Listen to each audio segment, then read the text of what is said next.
విశ్వామిత్రుడు ఒక క్షత్రియుడు. కన్యకుబ్జ రాజ్యాన్ని గొప్పగా పాలిస్తుండేవాడు. చాలా మంది రాజులను ఓడించి తన రాజ్యాన్ని నలమూలలా విస్తరింపజేశాడు. శత్రురాజులు తనని చూస్తేనే గజగజ వణికిపోయేవారు. అలాంటి మహారాజు రాజ్యమంతా వదిలేసి బ్రహ్మర్షిగా ఎందుకు మారాడు? ఒకరోజు విశ్వామిత్రుడు తన సైన్యంతో అడవికి వేటకు వెళ్లి అలసిపోయి దగ్గరలో ఉన్న వశిష్ఠ మహర్షి ఆశ్రమానికి వెళ్ళాడు. అక్కడ పులులు, జింకలు, ఆవులు అన్నీ కలిసి ఒకే చోట మేస్తున్నాయి. ఆ సన్నివేశాన్ని చూసిన విశ్వామిత్రుడు మరియు అతని సైన్యం ఆశ్చర్యపోయారు.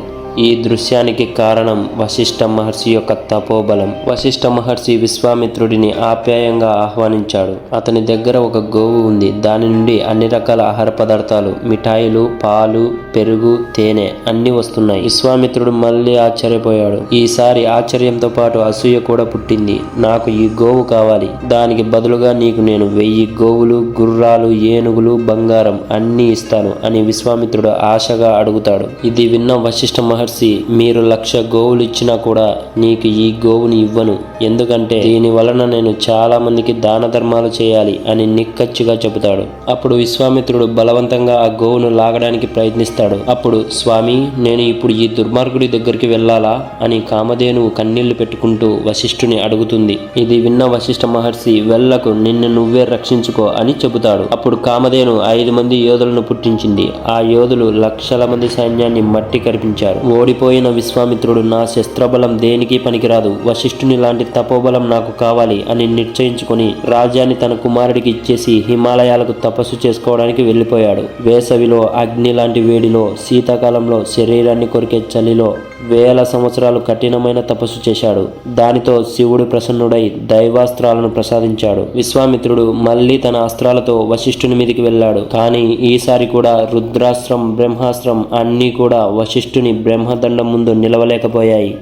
ఈసారి కూడా ఓడిపోయిన విశ్వామిత్రుడు మళ్ళీ తపస్సు చేసుకోవడానికి హిమాలయాలకు వెళ్ళాడు.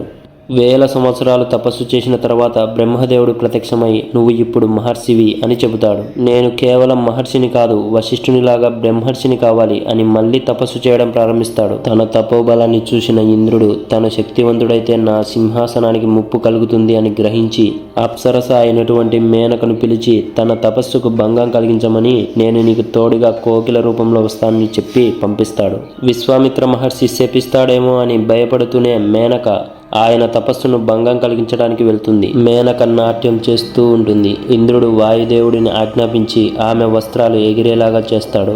ఆమె దగ్గర నుంచి గులాబీ పూలు, జాజి పూల వాసన వస్తూ ఉంటుంది. ఆమె అందమైన రూపం విశ్వామిత్రుడిని ఆకర్షించింది. అతడు మేనకతో ప్రేమలో పడతాడు. వాళ్ళిద్దరూ 10 సంవత్సరాలు సంతోషంగా గడుపుతారు. వారికి ఒక పాప కూడా పుడుతుంది. పని పూర్తయింది అని గ్రహించిన మేనక ఆ పాపను, విశ్వామిత్రుడిని వదిలి స్వర్గానికి వెళ్ళిపోతుంది. తను మోసపోయానని గ్రహించిన విశ్వామిత్రుడు తన వేల సంవత్సరాల తపస్సు వృధా అయిందని తెలుసుకొని పాపను వదిలి మళ్ళీ తపస్సు చేసుకోవడానికి వెళ్తాడు. ఆ చిన్న పాప నదీ తీరాన ఒంటరిగా మిగిలిపోయింది. కణ్వ మహర్షి అటుగా వెళ్తుండగా శకుంత పక్షులు ఆ పిల్లను కాపాడుతున్న దృశ్యం అతనికి ఆశ్చర్యాన్ని కలిగించింది. ఆ పాపను ఆ మహర్షి తీసుకుని వెళ్లి శకుంతల అని పేరు పెట్టించాడు. ఆ శకుంతలే తర్వాత దుష్యంతుడితో వివాహం చేసుకుని భరతుడికి తల్లయింది. మళ్ళీ వేల సంవత్సరాలు తపస్సు చేశాక బ్రహ్మదేవుడు వచ్చి, నువ్వు ఇప్పుడు రాజర్షివి అన్నాడు. కానీ విశ్వామిత్రుడికి బ్రహ్మర్షి పదవే కావాలి. మళ్ళీ విశ్వామిత్రుడు తపస్సు చేయడం మొదలుపెట్టాడు. ఇంద్రుడు మళ్ళీ భయపడ్డాడు. ఈసారి రంభ అనే అప్సరసను పంపాడు. కానీ రంభ ఈసారి తన తపస్సును భంగపరచడానికి వచ్చిందని విశ్వామిత్రుడు ముందే గ్రహించాడు. కోపంతో రంభను చూసి, నువ్వు నా తపస్సుని భంగపరచడానికి వచ్చావా? 10,000 సంవత్సరాలు రాతిగా ఉండు అని శపించాడు. వెంటనే రంభ రాయిగా మారిపోయింది. కానీ విశ్వామిత్రుడికి అర్థమైంది ఏంటంటే తాను కోపంలో మరింత తపోబలాన్ని కోల్పోయాడని తెలుసుకున్నాడు. ఒకసారి త్రిశంకు అనే రాజు తన భౌతిక శరీరంతో స్వర్గానికి వెళ్ళాలని అనుకున్నాడు. దానికోసం వశిష్ఠ మహర్షి దగ్గరికి వెళ్ళాడు. కానీ అతను ఒప్పుకోలేదు. తర్వాత అతడు వశిష్ఠ మహర్షి కుమారుల దగ్గరికి వెళ్ళాడు. వాళ్ళు కూడా ఒప్పుకోకపోగా అతడు చండాలుడిగా మారాలని శపించారు. చివరగా విశ్వామిత్రుడి దగ్గరికి వెళ్ళాడు. అతడు స్వర్గానికి పంపిస్తానని హామీ ఇచ్చాడు. విశ్వామిత్రుడు యజ్ఞం చేసి త్రిశంకుణ్ణి స్వర్గానికి పంపించాడు. కానీ ఇంద్రుడు చండాలుడికి ఇక్కడ స్థానం స్థలం లేదు అని తిరిగి వెనక్కి పంపించేశాడు. అప్పుడు విశ్వామిత్రుడు మహాకోపంతో అతడిని ఆకాశంలోనే నిలిపివేశాడు. అంతేకాదు అతడు కొత్త స్వర్గాన్ని, కొత్త సప్తఋషులను, కొత్త నక్షత్రాలను సృష్టించడం మొదలుపెట్టాడు. నేను కొత్త ఇంద్రుడిని సృష్టిస్తాను, లేకపోతే ఇంద్రుడిని లేకుండా చేస్తాను అని విశ్వామిత్రుడు కోపంతో అనగానే దేవతలందరూ భయపడ్డారు. విశ్వామిత్రుడి దగ్గరికి వచ్చి దయచేసి ఆపండి అని వేడుకున్నారు. మళ్ళీ అతడు కోపడ్డంతో తన తపోబల శక్తి మొత్తం వృధా అయిపోయింది. విశ్వామిత్రుడు మళ్ళీ తపస్సు చేయడం ప్రారంభించాడు. తన మనసులో ఒకరోజు 24 అక్షరాలతో కూడిన అద్భుతమైన మంత్రాన్ని వింటున్నట్లు అనిపించింది. అది ఏమిటంటే ఓం భూర్భువస్వః తత్సవితుర్వరేణ్యం భర్గో దేవస్య ధీమహి ధియో యో నః ప్రచోదయాత్.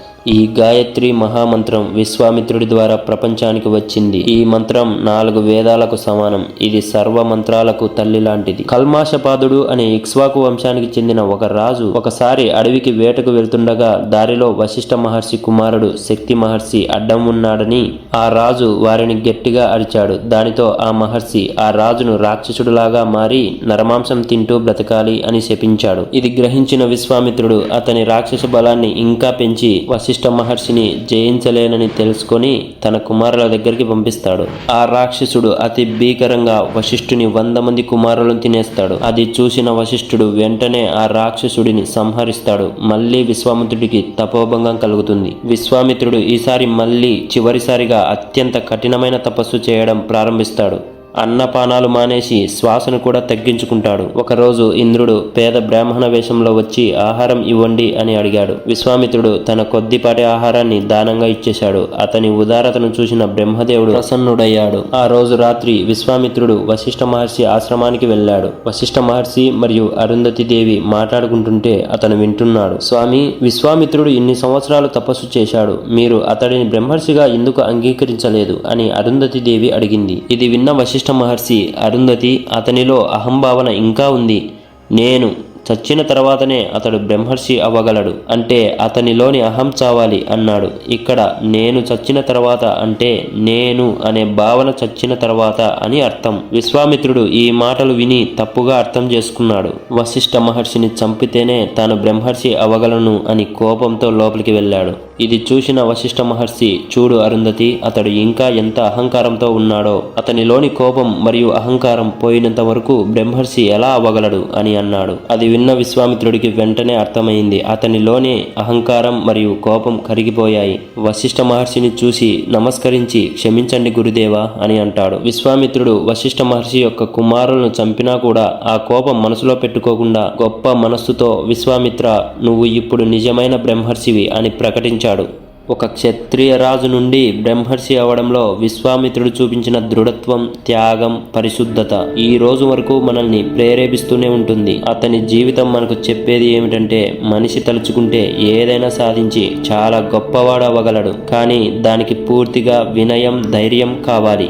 జై బ్రహ్మర్షి విశ్వామిత్ర.